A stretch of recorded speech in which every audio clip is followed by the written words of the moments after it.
Big Questions with the Dead Milkmen.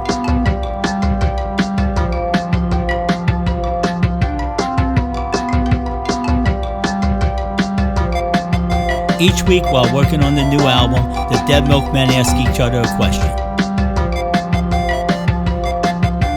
This week's big question: what's the deal with Frankie? You know, he used to call, he used to come over. We don't see him anymore. Does he think he's better than us? I got no answers here. My favorite soundtrack album is 2001: A Space Odyssey. Okay, and why is that your favorite soundtrack album? Because I just like the music. Okay, the way but it went to the movie. But okay, this is a question I have. I'm probably going to be asking everybody else this one.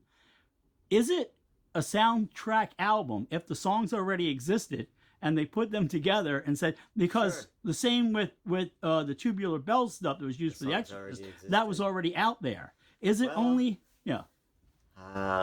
yeah, that was a really good use of the Tubular Bells song, I thought. Yeah, I know, but you're obfuscating. You're avoiding the question. Yeah, I think it's the soundtrack. You still okay? All right, because also the Graduate, if you remember, those songs, except for the Mrs. Robinson song, was right. Sound of Silence was already out. Yeah, all those songs were already out, and then originally, I think she was Mrs. and the name was Filthy. I mean, it was this long string of obscenities, and then they said, I don't know if we can work with that, because Simon and Garfunkel, you know, I mean, I think they still lived at home with their parents. And then they were like, they both had the same parents. This is weird. Yeah, it's odd. They're not brothers like they're really brothers. Yeah, they're clones or something. I don't know. The orphanage screwed up. I don't know. But the thing is that they, that those albums were out, but then they cleaned up. They said, how about, they went through, like, they tried cleaning up the song, and then finally they got, how about Mrs. Robinson? And then they were like, okay, whatever, we're running late at this point. So that you say that counts as a soundtrack album? It certainly does. All right. Well, thank you very much for your input. I'll count you out. Favorite. 5, 4, 3, 2, 1. I'm gonna say either Pee-wee's Big Adventure. Ooh, good one. Or The Life Aquatic with Steve Zissou. Oh. I like scores to movies. Ah, I see. And now, the Life Aquatic has. Now it's got the Bowie songs, but done in Portuguese. Songs yeah. by Sal George, which are amazing. It's got the Iggy Pop tune from the Shootout is in that. Yeah. I love that movie. Who the fuck is Kingsley Zissou? All right, question I asked Joe. Your turn. If music was released before, for example, like the soundtrack to The Graduate, where those songs existed, including the obscene version of Mrs. Robinson. You don't ever want to hear that. If it was released before, music was released before, but it's on a soundtrack album, does it still count? Ooh. I think with Pee-wee, yeah. Yes, okay. With Pee-wee, all rules are out. Yeah. Okay, I'm going to swing the camera over here since Dean's here. For those of you who are wondering why it's jumping around, I've got it on a mic stand. I need to make... All right, Dean. Favorite? There we go. Yeah, that's good. That's let me count you in. 1, 4, 2. Oh, 1 again. All right. What's your favorite soundtrack album? That's a tough one.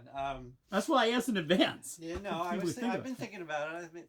I would say 2, and they're related. The original Blade Runner soundtrack by Vangelis.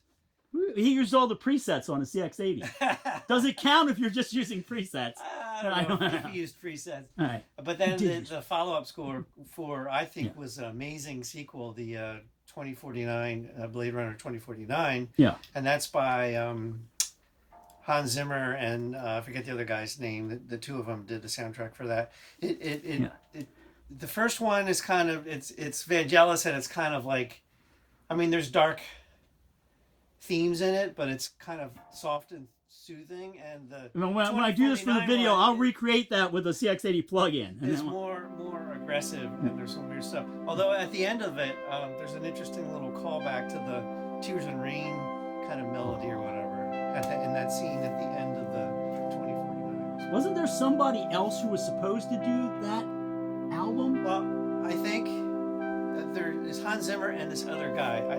I actually wrote his name down because I couldn't remember it. His name is Benjamin Wallfish. I don't know made why. that up. I don't know why he didn't get to do the whole thing, but I think he was the original one slated to do it, and then they called in Hans Zimmer. He was probably a replicant. Yeah, right. He probably wasn't even. Yeah, That's he was right. probably a tortoise. What's that? All right, I'll say same question I asked Joe and Dan. Is it an official soundtrack album if the music existed before? In other words, if like if somebody had heard it and said, like the I used other example I used when I was talking to Joe was the Tubular Bells stuff for The Exorcist. Right. No, I would say yes because, and I would cite Dan's answer, which is, he said scores. Score. So if it's a film score, it's an original piece written for the movie. I mean, but it's still a soundtrack.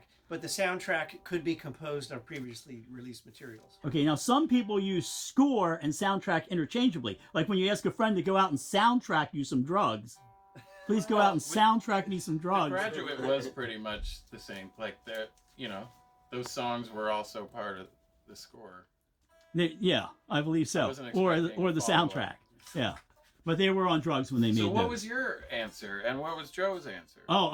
Joe's answer was you guys missed Joe's answer. Joe, restate your answer, please.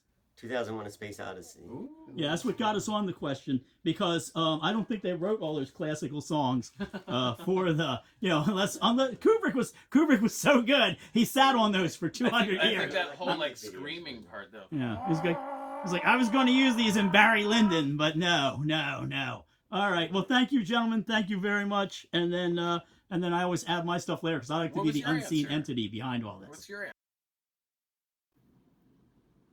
And this is Rodney. And to answer Dan's question, the two soundtrack albums I'm going to go with are probably not surprisingly horror movies.